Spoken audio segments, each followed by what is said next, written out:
Hello students, welcome back. In the last class, we discussed the parts of the respiratory system in the chapter Breathing for Energy. There we also learned what happens when the air enters throughout the lungs.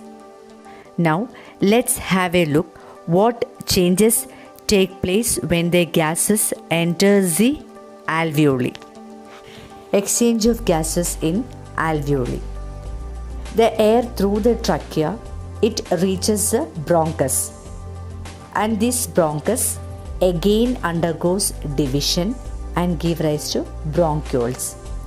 At the tip of the bronchioles, we can see alveoli, and this alveoli is surrounded by numerous blood capillaries. The exchange of respiratory gases like oxygen and carbon dioxide take place in the alveoli. Its function is it increases the respiratory surface area in the lungs. Now look at the diagram of an alveolus. You can see the peculiarity of the walls of the alveoli and the blood capillaries. The inner wall of the alveoli is always kept moist. The walls of the alveoli and capillaries are made up of single layer of cells. The surface that separates the blood in the blood capillaries and the air in the alveoli has a thickness of 2 rows of cells.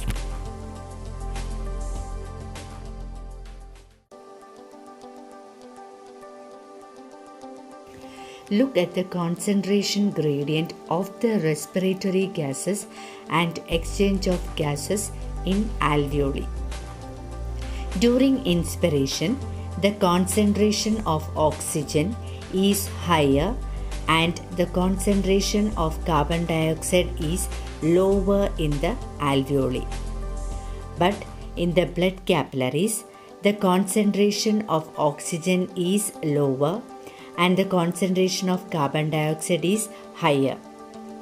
As a result of this, oxygen from the alveoli diffuses into the capillaries and carbon dioxide from the capillaries diffuses into the alveoli. Look at the blood smear. We can see red blood cells and white blood cells. Let's learn the structure of RBC. The RBC is disc shaped. In per milliliter, we can see 45 to 60 lakh of RBC. This RBC doesn't have nucleus and other cell organelles. It contains a pigment called hemoglobin, which has the affinity to oxygen. Let's learn the structure of hemoglobin. The structure of hemoglobin consists of 4 protein strands with iron containing heme. Oxygen combines with iron in the heme. Each hemoglobin molecule can carry 4 oxygen molecules since the hemoglobin molecules contains 4 protein strands and heme. How does the oxygen reaches the cells from the alveoli? This is very important question. Listen carefully. The oxygen from the alveoli, it reaches the blood capillaries. The hemoglobin in the red blood corpuscles absorb oxygen. These disc-shaped blood cells do not have nucleus and other cell organelles. Therefore, they are able to carry more hemoglobin. Iron is the oxygen transporting factor in hemoglobin. Hemoglobin absorbs oxygen and becomes oxyhemoglobin. Oxyhemoglobin is a less stable compound.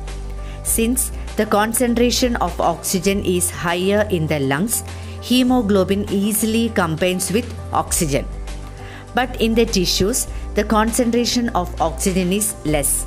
Therefore, oxyhemoglobin dissociates very quickly and provides oxygen to the tissues.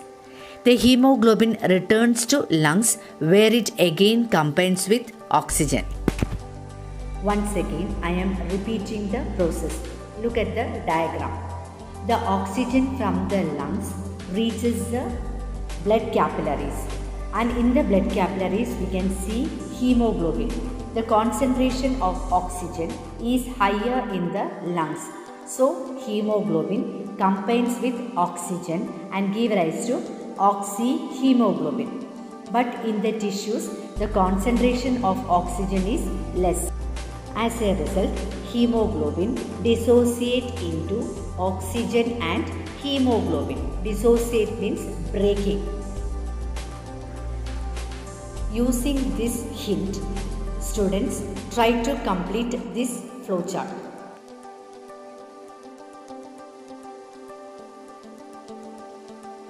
Role of iron molecules.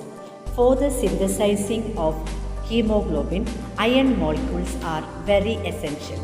So, it is said that the food items like leafy vegetables with iron content should be included in our diet. The average amount of hemoglobin in a healthy man is 15 gram per 100 ml and that of women is 13 gram per 100 ml of blood. Anemia is a condition in which the amount of hemoglobin in the blood decreases. Students, only this much for today. Watch the video and learn the portions well. Thank you.